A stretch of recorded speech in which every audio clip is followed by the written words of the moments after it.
Bitch, I tried.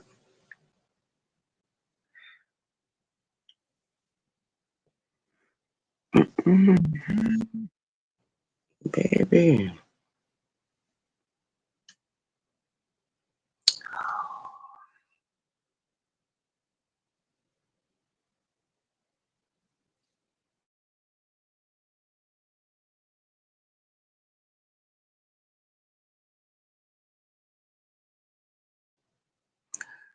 Hey, y'all, listen, Linda. Listen, I tried, and I'm so goddamn tired. Ooh, it's almost 5 o'clock in the morning. I tried my best. I'm over, baby. I have tried my best. I did. I tried my best. I was like, okay, everything is funny until it's not. Okay. And anybody want to know what's going on with Lovely Love? I tell you in a hot goddamn on minute what's going on with Lovely Love. Because motherfuckers like, what the hell? What the, you know? And that's what I do. Keep it right where it's at, right there.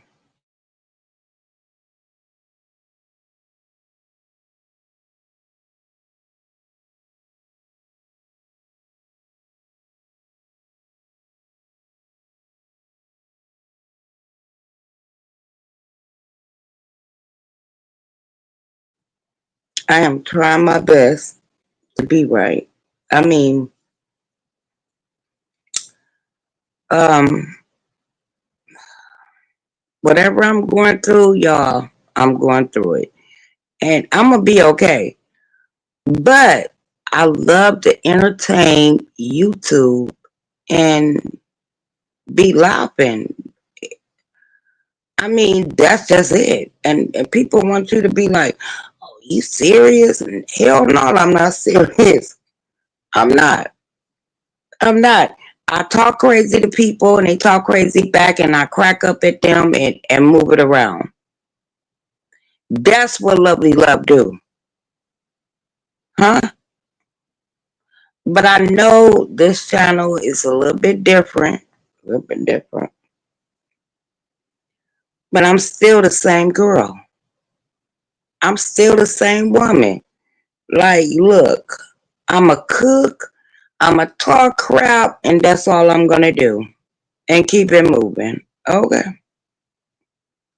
Hey, Barry Sports, happy Sunday. Right? Yeah. But yeah, I'm gonna keep it moving. That's what I do. I mean, listen,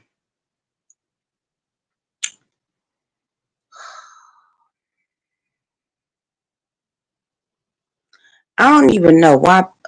Wait a minute, hold up. Let me back that shit up. Um, I don't know why people think I listen. I don't know why people think Lovely Love. No, I've been here some years, okay, but a lot of things that I do, it be funny as hell to me. When I see shit, I be cracking the fuck up, and I be looking at everybody here and there. You know, I can't see everybody every day, but I do be here and there. I be like, girl, what? I be cracking up, or nigga, what? I be cracking up. And then when it comes to me, it's like, fuck you, bitch. Like, fuck you long time. I'm like, wait a minute, what? But that's what they do to your girl. That's what they do to your girl. And knowing damn well, if you look on my channel, bitch, I cook. I show you how to cook, or I give you a little short. Oh, whatever. It still ain't good enough for these raggedy motherfuckers. They want us to sit up here and talk shit to somebody every goddamn day. I can't do it. And I'm not going to do it. No motherfucking more. If you want to look at me cook, look at it. I take my 5 people. I take my two people. Cause you know what? It's too much. Motherfuckers like, oh, this, that, and the other. Oh, I could be on this motherfucker for 2 and 3 hours talking about another bitch that I don't even know. Who the fuck do that? I could do that. No, I can't. I'm lying. How am I talk about a bitch I don't even know for 2 and 3 goddamn hours? I don't know that bitch. I'm just talking crazy. And then this is the energy. Motherfuckers be having energy for fuck shit. And I'll be like, why? Why you have energy for fuck shit instead of positive shit? Why don't you, okay, I could come out here and be like, okay, the price of all the goddamn food going up and it still look the same. You lying to me. Huh? Everything going the fuck up. And y'all don't realize that shit. We go grocery. Well, I do. I do. And let me tell you, oh, we supposed to eat healthy. How we gonna do that if the prices keep going up on that bullshit too? Huh?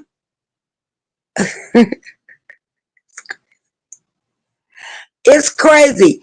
You might as well eat the motherfucking pork to the goddamn guts. You might as well eat the beef to the goddamn guts, because guess what? Keep on eating it. Wait. Eat them goddamn veggies and they high than a motherfucker. They so goddamn high. I'm like, damn, that's a pack of meat, bitch. I mean, we can feed a family off of that. Mm-hmm. Y'all think I'm lying? I can get okay, a pack of meat probably just say um $8-9. I can get wait a minute. I can get broccoli that's gonna cost $5 plus weigh it, bitch. Once it go through the cash register, that motherfucker gonna be like $6-7. That's a pack of meat to me. Listen, Linda. Someone please call 911 because we need that bitch. We need 911 because all this shit that's going on, and y'all think we supposed to get up on here and talk crazy and ain't addressing none that's really going on in fucking life. Okay. Keep your goddamn receipts. 911.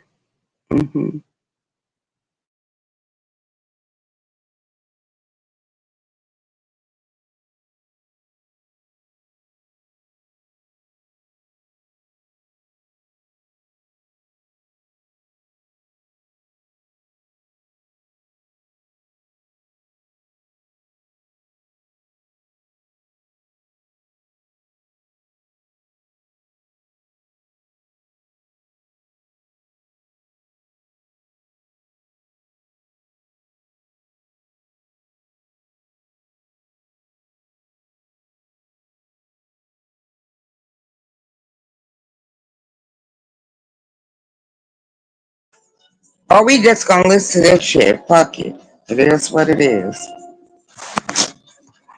Let me get some money off these white people. Google.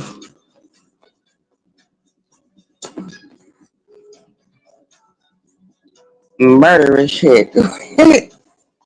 Murderous shit.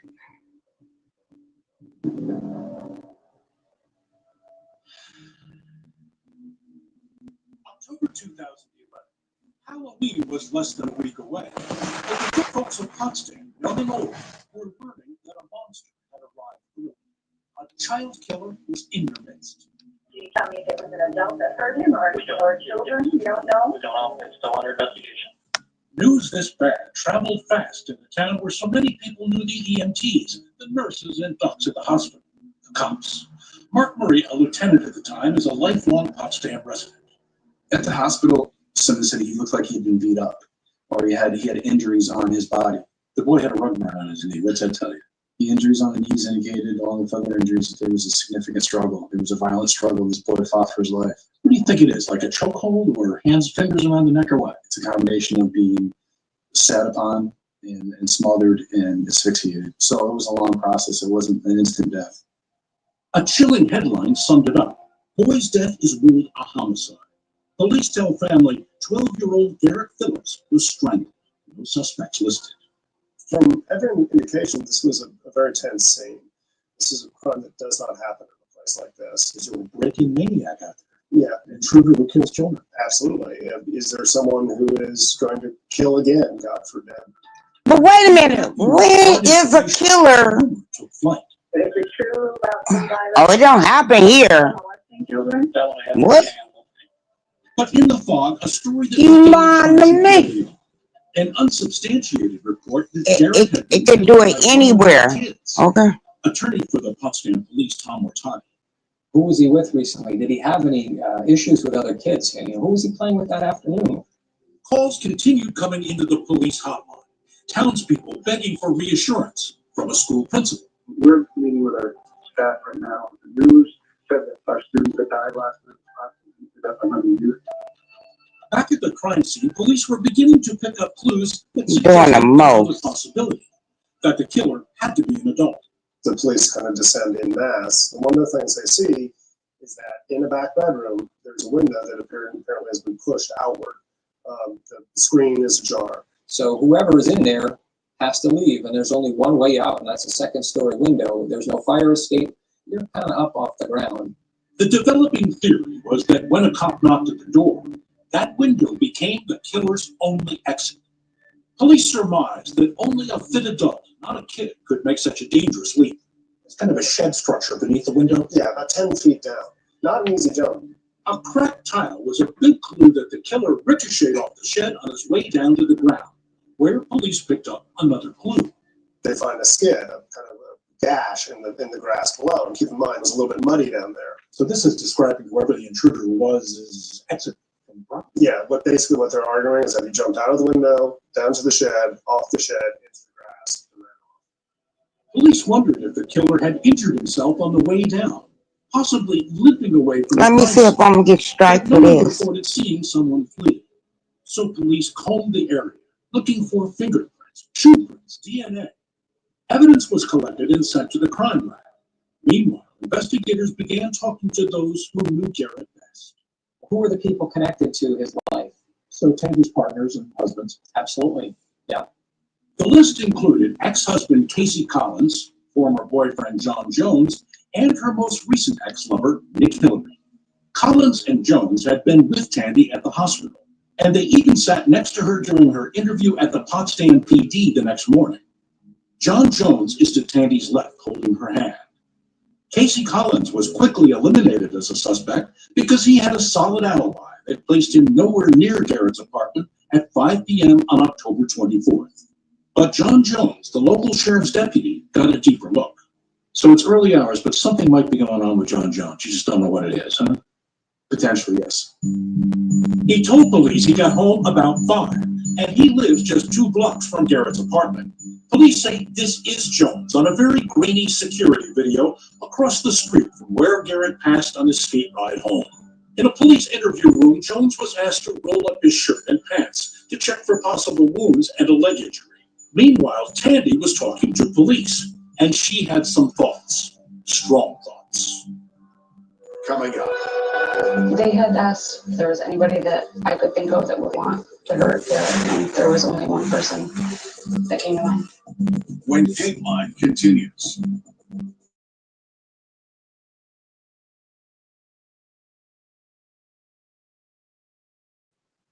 Okay, let me holler at y'all.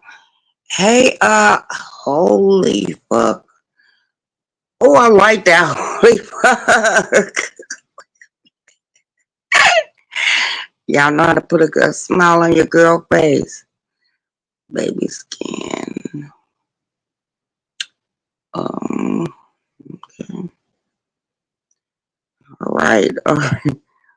No, all right. All right. Jagged said what? Here's what it is. Someone please call 911.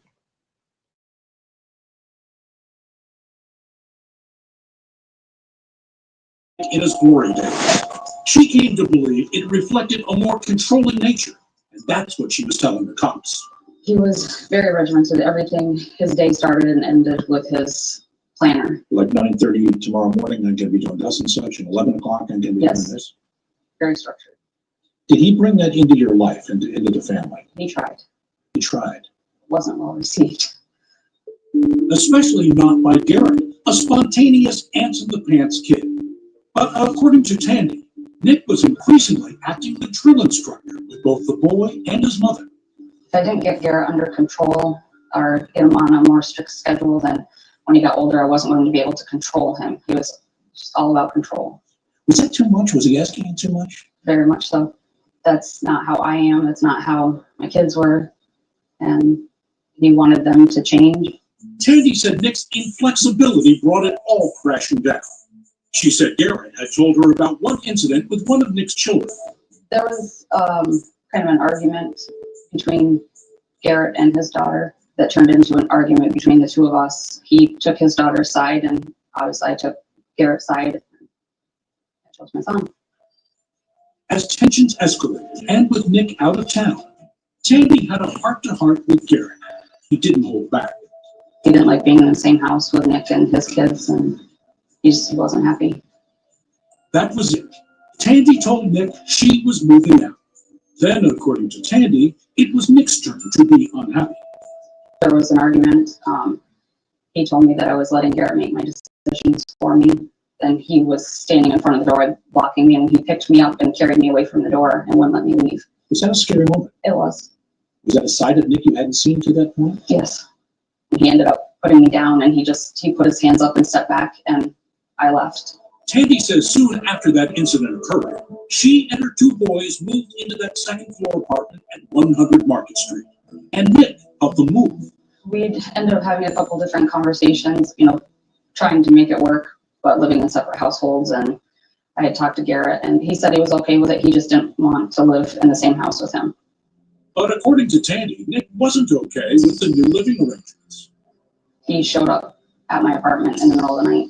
Middle of the night? When you're asleep? And Yes, because he had a key. Where's he? You're I woke up and he was standing in my bedroom.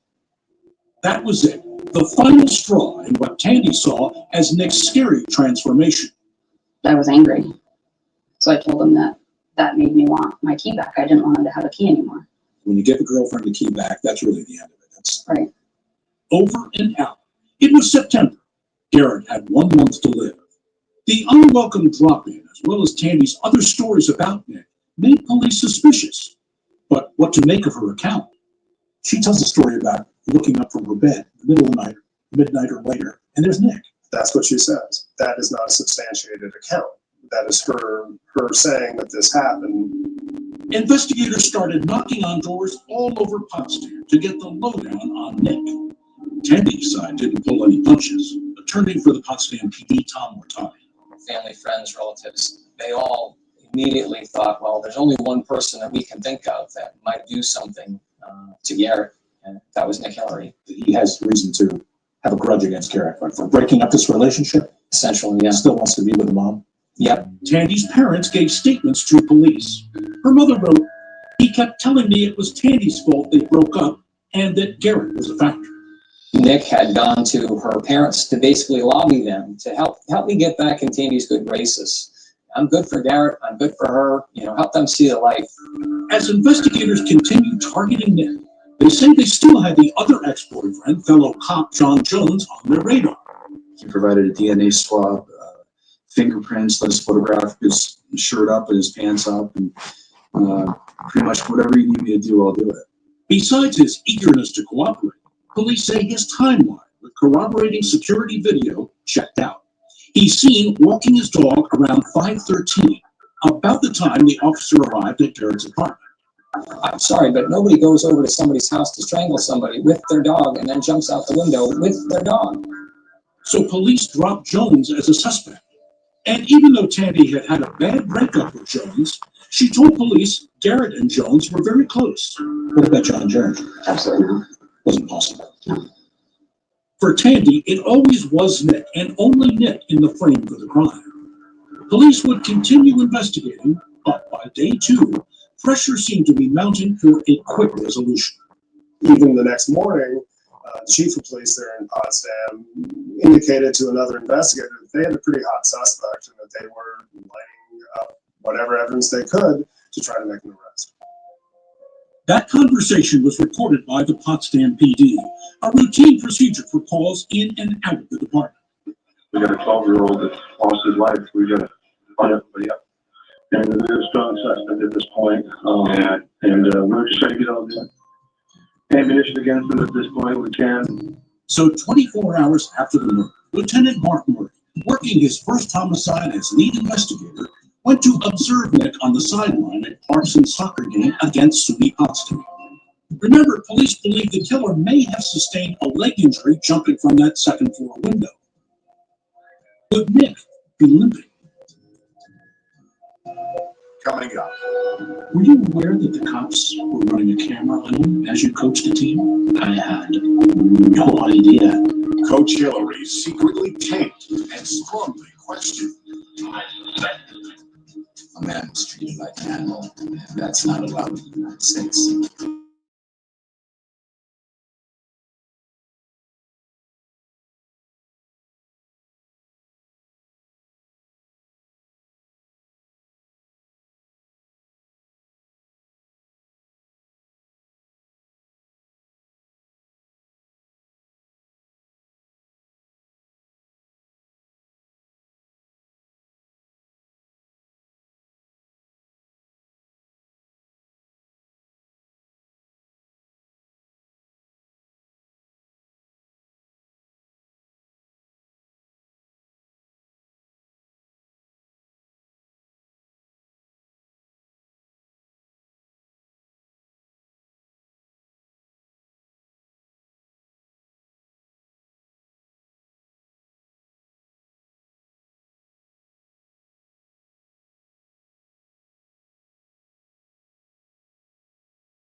Not long after Garrett Phillips had been strangled, his mother told investigators, Nick Hillary is your killer. And now police were urgently investigating the soccer coach. The night after the murder, a team led by Lieutenant Mark Murray aimed a video camera at Nick as he prowled the sidelines while coaching a soccer game. They were looking for a limp, which would match their theory that the killer may have been injured leaping from that second-story window. The police had interviewed some other individuals at this point, and he's known to be an active guy on the sidelines. He's not doing that here. After videotaping Nick throughout the game, police were convinced they saw what they came to see. Did you think you saw a hitch in his gait there? Definitely. I put it in my search warrant affidavit. I observed the significant limp when he went off at halftime. I observed what I observed to be a limp. Were you aware that the cops were running a camera on you as you coached the team? I had no idea. Nick said he was focused on beating crosstown rivals, SUNY Potsdam, a big game.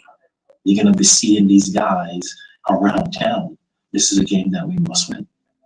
He said he had nothing to do with Garrett's death, so he had no reason to think he was a suspect that night or the next morning when police asked him to come down to the Potsdam PD and help their investigation. For what purpose? To see if I could identify a list of Garrett's friends.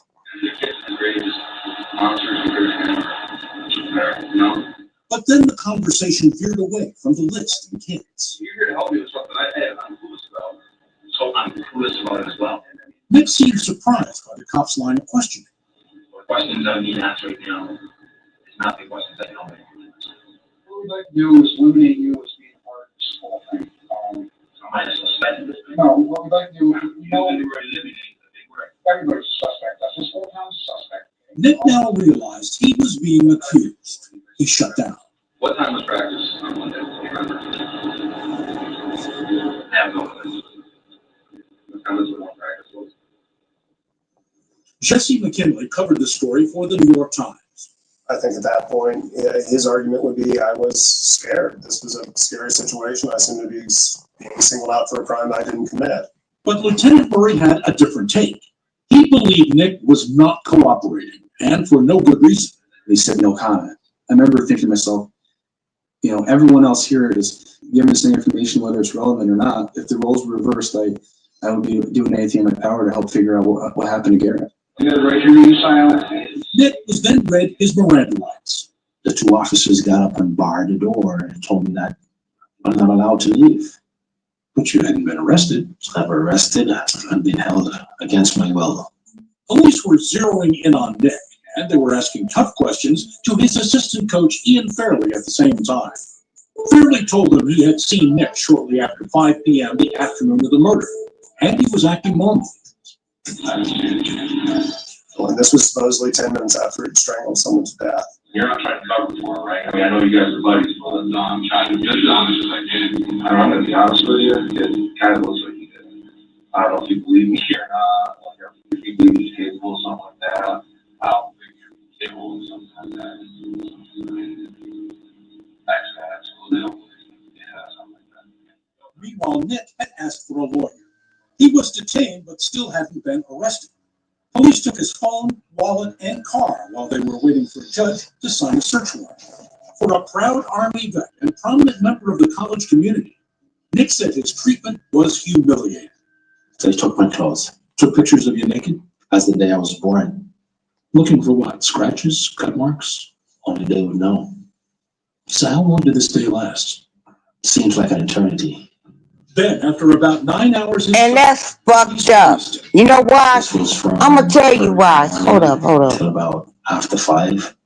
Oh, can I stop this? Released in a hazmat suit. You didn't get your clothes back? Nothing. Didn't have keys to go to my apartment. Didn't have my wallet with any kind this of a black man, which was the coach. It's an inhumane way to be treated. And they treated him like he killed. He felt branded in his own community. That part. That was a big spread in the newspaper. But guess what? It was a white man that killed that baby. Realizing he was the man. Nick started to fight back with the help of a good friend who happened to be a lawyer, former teammate Manai Tafari. Yeah, this was television. The powers that be that wanted to get Mr. Hillary for this always had that intention. Nick told us that he wasn't at Garrett's apartment that day, and he denied the accusations Tandy had made to police, saying that there was bad blood between you and Garrett. That's very, very shocking and surprising. Did you lying ass? No. Did you do the homework? Or no. Do the chores? No. October 2011. How were things with you and Tandy? Things were great between Tandy and I. But not boyfriend, girl. But not boyfriend and girlfriend. Did you want to get back with Tandy? No. Did you have a key to her house still? No, I didn't. And by this point, Nick and his lawyer had also seen that sideline video police had shot of Nick the night after the murder. To them, it was eye-opening. They said it didn't show what police said it did, a significant limp. That turned out to be untrue. Watch as Nick strides off the field at halftime. He doesn't appear to be limping at all. I had no limp. I was myself that night on the sideline, with the exception of a heavy heart because of what had happened to Garrett. And like the soccer champions they were, Nick and Manai were not only playing defense, they went on offense too, blasting police for what Nick says they did to him at the station. A man was treated like an animal, and that's not allowed in the United States. So they vowed to sue the village of Potsdam and its police department for violating Nick's civil rights. We live in a country where, when rights are violated, citizens can stay silent and continue to have those rights violated, or you can stand up. Coming up, a startling new videotape clue. Garrett on his way home. And whose SUV?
The little boy was dead, and Potsdam was in mourning. Schools emptied out for a memorial service for Garrett Phillips, that sixth grader so exuberant in his 12 years of life. Then later that week, the funeral at this church. For his mother, Tandy, it was all a blur. I remember being at the church. I remember being at the funeral home. It's just a lot of people. Garrett was laid to rest in the nearby town where his mother grew up. He's buried next to the father he barely knew. Is it true that you buried him with the lipstick? Yes. That was Mom's decision? What do you think that says about who that little boy was? That and his lacrosse stick were his most prized possessions. So, can't want them to happen. She said goodbye to her boy, but now, as police continue to zero in on Nick Hillary, she hoped to get answers for him. Did you know that they had brought Nick in for questioning? Yes. Do you think there's going to be an arrest at that point, Tandy? I had thought there was going to be one very quickly. But Nick Hillary was just as adamant he was an innocent man, hounded, he claims, by a blinkered rush-to-judgment investigation that didn't turn up any evidence because he didn't do it. Why did they believe that you were their person of interest? I wish I knew. Police were trying to make a case against him, though in the months that followed, search warrants on Nick's home, phone, and car yielded nothing. Forensics came back and did not match Nick for hair or fibers. Techs did find fingerprints around that pushed-out window, but they matched no one known to the case. And the imprint in the slushy grass below, useless. Even initial tests on DNA scrapings taken beneath the boy's fingernail proved inconclusive.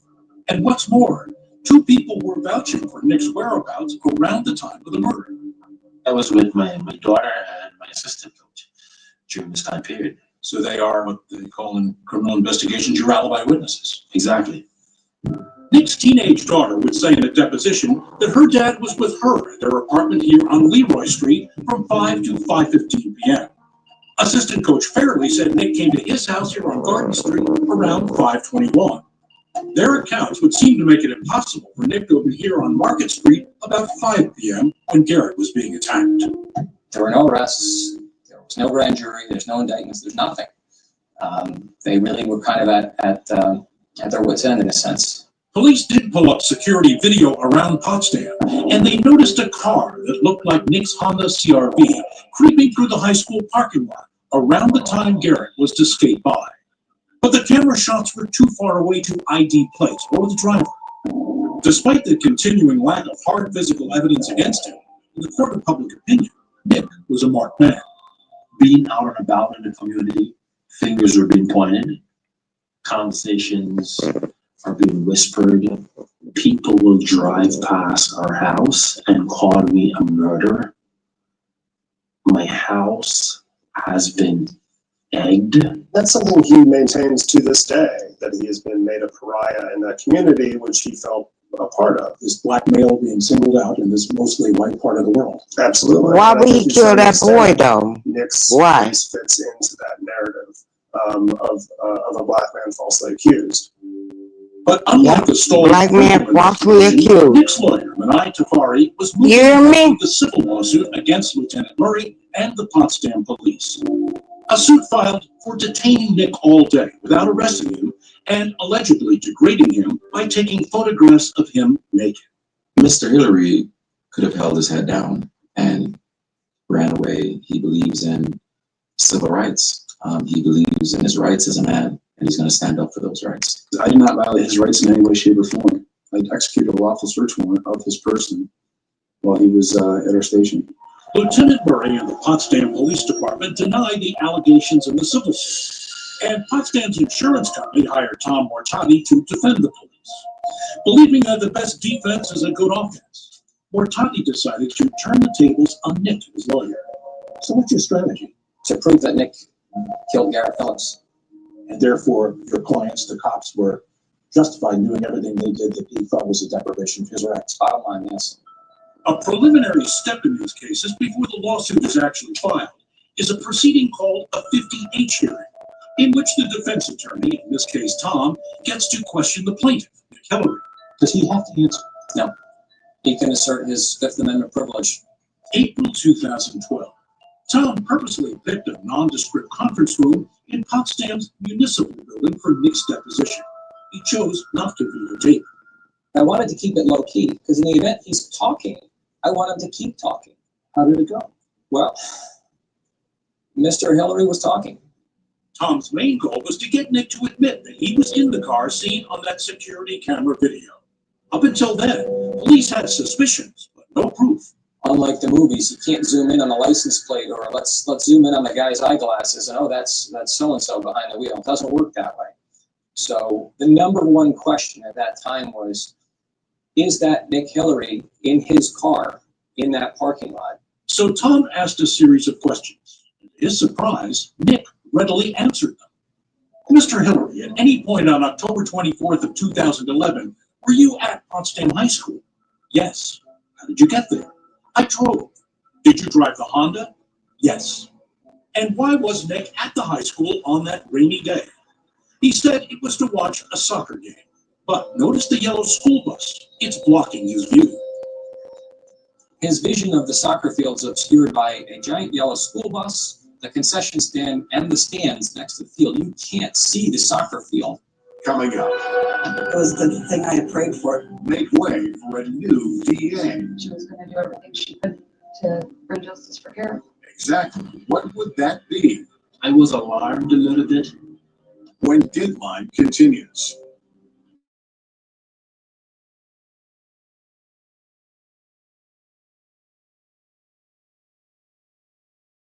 in the killing of sixth grader Garrett Phillips, his ex-girlfriend's son.